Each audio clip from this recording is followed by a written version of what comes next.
girl Tower Crush, back with another review, and this time it is for Sistas on BET. If you haven't already, please hit my subscribe button down at the bottom.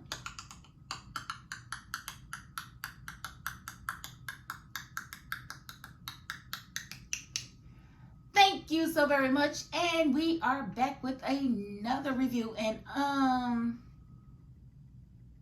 I the only one that just was not entertained this week? Like, this was a really, I'm sorry, I don't know. What they shouldn't do is give us such a great episode to begin with, because the first episode of this season was probably one of the best episodes of Sisters ever.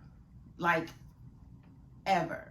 I mean, and even it had its flaws, but it was still like a very good episode. So it just seems like everything after that has just been extremely lackluster, and I don't know. Maybe it's just me, but we're going to cover it anyway because, hey, it happened. And if it happens in the Sisters world, we definitely cover it here, right? Okay, here we go. So, we open up and we see Sabrina and Rich going at it still from like last week. And she's basically telling him she wants nothing to do with him. You know, you made your decision when you decided to slide on up and Penelope, you know. And he's like, it wasn't anything. She doesn't mean anything. I've known her since childhood. I'm just familiar with her. Yeah, I'm sure you're familiar. Real familiar. Well, go familiarize yourself with the door. She said, go get familiar with the door. You go, Sabrina. You tell him. And then, you know, who barges past Maurice and Paige and into the office? Oh, it's Penelope. Somewhere else that she wasn't invited. I know. She's just got a knack for this. We're going to call her State Farm Jr. because Rich is State Farm for sure. Because he's always popping up at her apartment, at her job. It doesn't matter. Wherever she is, he's going to pop up. So, but this Penelope has to be State Farm Jr. So, you know, she pops up and all of a sudden her tune has just changed because she did kind of have the attitude, if you remember, of, well, maybe if you was satisfying him, he wouldn't have to come and get it from me or something to that effect, right? But now it's, I'm coming to apologize. It just really it didn't mean anything. Girl, don't nobody care nothing about what you got to say, honey, Penelope. You could have just kept that. You could have just kept that because, you know, you already showed your colors. And that was your first instinct is your real feelings. And your first instinct was to be a dirty dog. So go on and keep being that little dirty dog. Little B word. Go on and keep doing that because nobody believes you. You need more people. Okay? You should have came alone. Should have came with an army of people to attest for the way you feel because nobody believes you, honey. All right. Moving right along. We see Andy is now having PTSD situations over the whole shooting and what Jasmine had to say. You ruined my life. You ruined the life of my children. You are a homewrecker. You don't deserve to live. So she's hearing all of these things and she's having an ending moment. Oh my God. Oh my God. Oh my God. Oh my God. Oh my God. And then it's like she breathes for like 2 seconds and then all of a sudden she's into this case. And it's like she never had... Same scene. She's 1 minute having a panic attack, the next minute she is studying Dr. Cruz. And there's a case where, you know, there was a lady who gave birth and he did the birth within 17 minutes, didn't address any of her concerns, and then she was later found unresponsive. I don't know if she passed away or what, but he was definitely negligent in this situation because, you know, he don't listen to, you know, his patients. And I'm not going to say his black patients, but all the patients we done seen him not listen to was... I'm just saying. So I think Andy definitely has grounds for a class action lawsuit against this doctor and the hospital for not doing anything about his behavior after many reports of his misconduct. And I wonder if the lady that she's reading about that had the baby in 2023, I think it was. I wonder, did she sue? Has she sued the hospital yet? Did she sue the doctor? I guess that just remains to be seen because I know I would. Like, who do you think you are? And let's see. And then so we went back to Sabrina and Penelope and Rich. And, you know, Rich is just standing there like, oh, And you know, and Sabrina's like, and you can go, and you can go, and you can go, and you can take him with you. That's what you can do. That's what you can do. You can do it fast. You can do it now. You know, so Sabrina's, you know, standing her ground. She told Penelope she didn't want her apology. And she told her to get out of her office. And she yelled it. I'm not going to yell here because I'm civilized. Sabrina was not civilized. And she told her to take Rich with her. Take him on with you. Take him on with you. Right, and keep him, because we don't like Rich no way. So thank you, Penelope, for putting that on nasty little coochie on Rich, because now we ain't got to worry about him no more.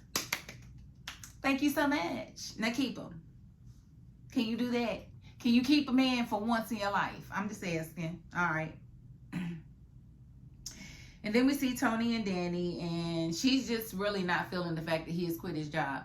And, you know, he's definitely leaning on the fact that she told him that he could get a job anywhere because he is a VP at the airline. And she did tell him that, but no woman is telling you to quit your job before you get another one. Who does that? Like, bro, why would you do that? Like, and it seems to me like I would think, if I was her, that he was doing that because he felt extra comfortable, because he knew she just came into some money because of the situation, right? So I feel like Danny is right to stay on his neck about what he's about to do with himself, because no, you're too young to be sitting here not working, bro. What do you mean finding yourself? What does that mean? How does that equate? Like, how much dinero do you have? Like she said, do you got like a year's salary saved up or something? Like, why are you so lax without having a job? And you know, if you got to figure it out, you got to figure it out, but you need to be expressing that to your woman so she don't feel like you about to try to leech off of her, because we just not doing that. It's 2025, bro. We're not doing that anymore.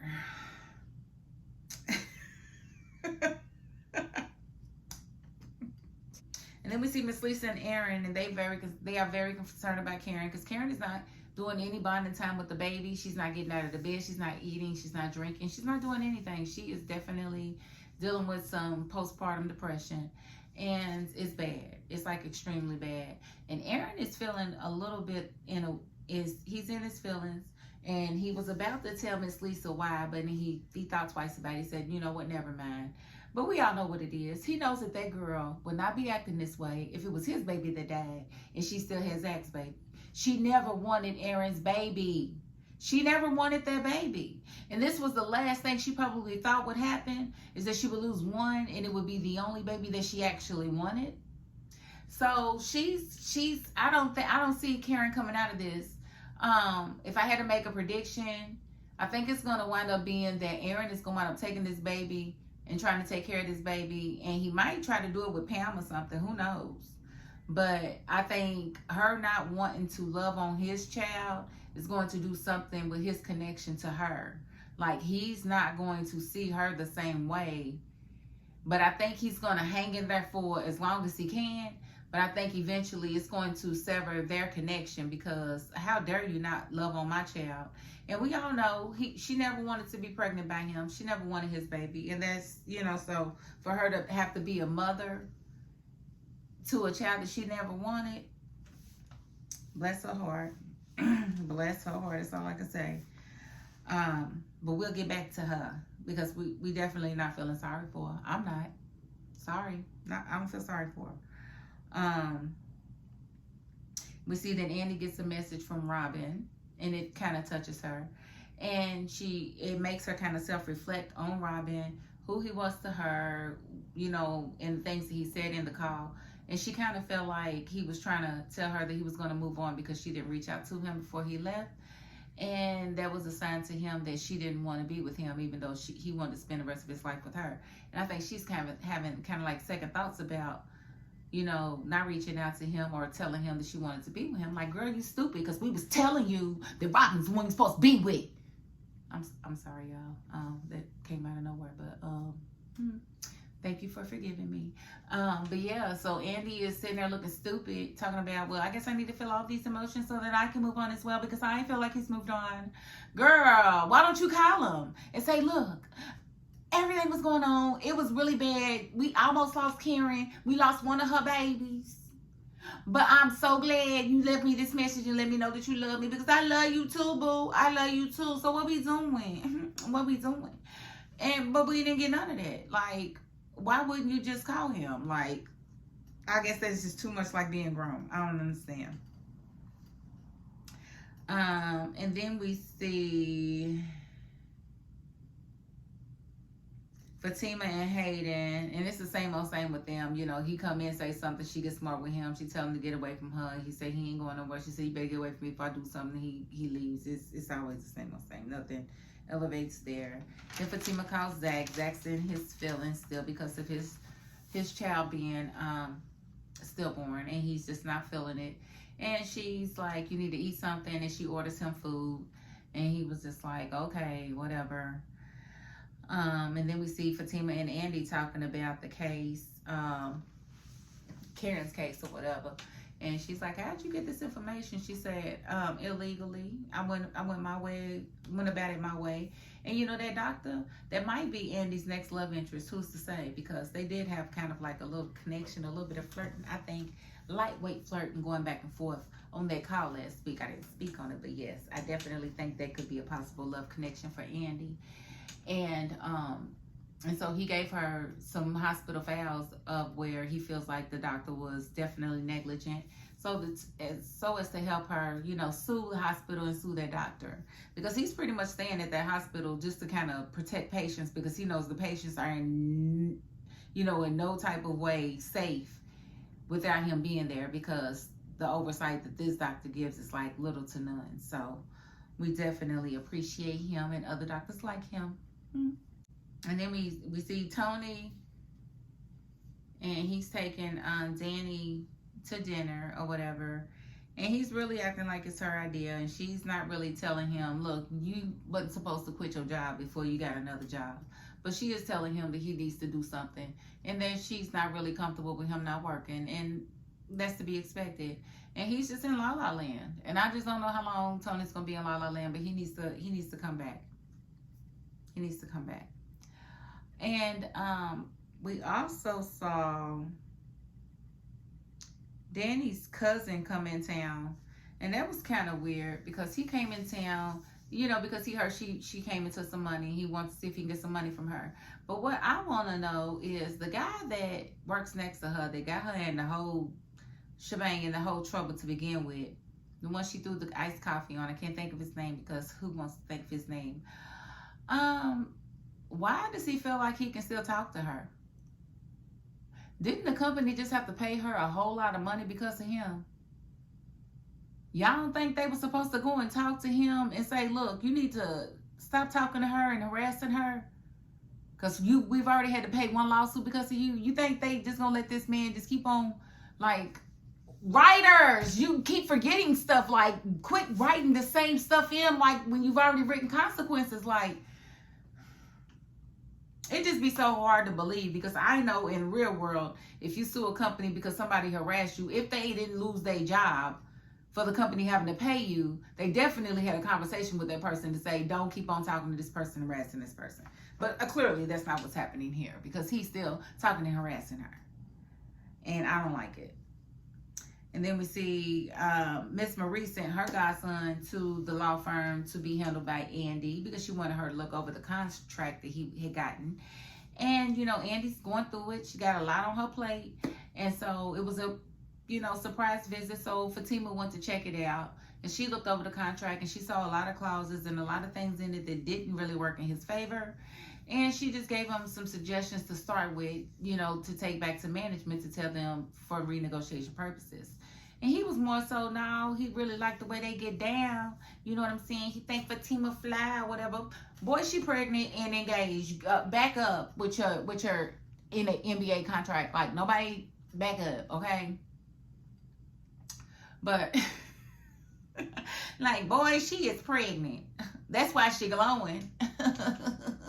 It ain't for you, boo. It's because she got a bun in the oven. So he was, you know, he was very enamored with her and definitely wanted to do business with her. And then here comes Hayden trying to, you know, overstep Fatima because he's an actual attorney and trying to offer his services. And, you know, dude was very turned off by him because he was being a groupie like Hayden always is, like he always is. So Miss Marie did come in the office and pretty much shoot hating away. It's like, boy, you like to hear yourself talk, but I don't like the sound of your voice. You need to get away from me. And he was out of there. Like, bam, go. You should have came here earlier, Miss Marie, because we've been trying to get rid of him for quite a little minute. You know, so then we see Aaron was really trying to talk to Karen, trying to get Karen to look at the baby, feed the baby, hold the baby, get out of the bed, do anything. And Karen was just having, you know, she was in like a trance. She was like, I don't think I'm meant to be a mother. I don't think I'm meant for this. I don't want this. I don't know what I'm doing. I don't know. It ain't supposed to be, it's supposed to be, blah, blah, blah. Girl, if you were supposed to be a mother, you wouldn't be a mother. He would have taken both of your babies, just like he could have taken you. But he gave you a chance at life, and he gave your baby a chance at life. So I'm not really feeling you feeling sorry for yourself because you didn't have the baby that you wanted. I ain't feeling it, because we all know, Karen, you're not fooling nobody. You would not be tripping over losing Aaron's baby. You would not, and it's wrong. And I do not support you, Karen. You are the worst person in the world. I don't care about postpartum depression. I don't care about none of that. You sat there, girl. You made me mad, girl. You definitely made me mad. I'm gonna come back to you though. I'm gonna come back to you, but you made me mad. And then we seen Danny. She went to check on her friend Zach. And, you know, Zach and Danny have always been extremely close. And she knows he just lost his baby as well. He over there drinking himself to death. Ain't eating nothing but drinking. Like, boy, smoke this weed. And so she done gave him the blunt to smoke or whatever. And that may make him want to eat, hopefully. But, you know, he's going through it. So I can already see he's going through it. Karen's going through it. They're going to have a moment together and go through it together. Probably for either one of them to snap out of this thing. I don't like it, but that's where I see it going. And I don't know that Karen, like, I just really feel like, so the cliffhanger, let's talk about this little weak cliffhanger. Now, the cliffhanger is, she's left in the kitchen by herself while Aaron goes to the car to get some water for her. Now, why she needed special water, I don't know. She ain't breastfeeding. Like, you could have got her some tap water. Drink some of that Georgia tap. That's what you need, honey, because something wrong up here in your brain. So she's standing there, and the baby start crying, and she looked like, oh, whose baby is that? Oh, it's a baby. Oh, that's a live baby. She looking like she had no idea that should even be a baby there. Like, girl, that's your baby. That is your baby. Girl, pick that baby up. She's like, maybe I should pick it up. Maybe I should. I don't want to pick it up. I don't want this baby. She's going through it in her head. And I'm like, girl, pick that baby up so you can feel something. And why did this child turn around and walk in the room and shut the door? Said they'll be back in a minute. Girl, you don't know how bad I want to jump in that TV and beat her up. Just beat her up. Beat the postpartum out of her. Just that's what I wanted to do. Just beat it out of her. Like, no, you don't do no baby like that. That was so sad to me. I was so very sad and so very mad at her. And I have to ask for forgiveness because this is a TV show. I'd hate to have to see her somewhere and let Karen know how I really feel about how she's doing this baby right now. Like, I have got to get a grip because this is a TV show and it's a TV show. Like, she didn't ask for all of this, right? Right. All right. Okay. So, all right. I'm going to calm down. I know. So that was kind of the cliffhanger. And I just really, I don't like where it's going. I don't think that she's going to snap out of it in time. I think, like I said, I feel like Aaron is probably going to wind up taking the baby to raise the baby with someone else. I don't know who. Like I said maybe Pam, maybe even her mama. Who knows? But I don't see her snapping out of it, but I do see somebody else stepping in to take care of the baby. And then when they get comfortable with the baby, then Karen's going to try to come back around. I want my baby. I was going through it. Nobody understood. It's still my baby. I want my baby. When ain't nobody thinking about it no more. You know what I'm saying? That's what she's going to do to get her attention back. So that's the way I predict it. I don't know. I don't like none of it at all because I just didn't expect. I expected Zach's baby to not make it. I predicted that years ago. But I did not predict her having PTSD and just not wanting to take care of the new baby. I didn't predict, and I don't like it. So hopefully it doesn't last forever and she gets a grip and realizes that her baby needs love and only the love that she can give. So we're just gonna have to wait and see. But that was the episode. I think I covered everything. If I didn't, I know y'all gonna talk about it in the comments because you know I do be hitting something, but I don't be doing it on purpose though, baby. So again, thank you all for watching. But if you haven't already, please hit my subscribe button down at the bottom.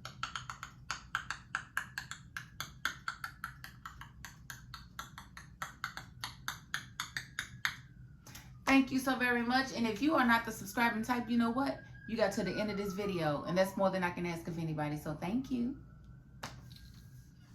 And that is my $5.02. Peace.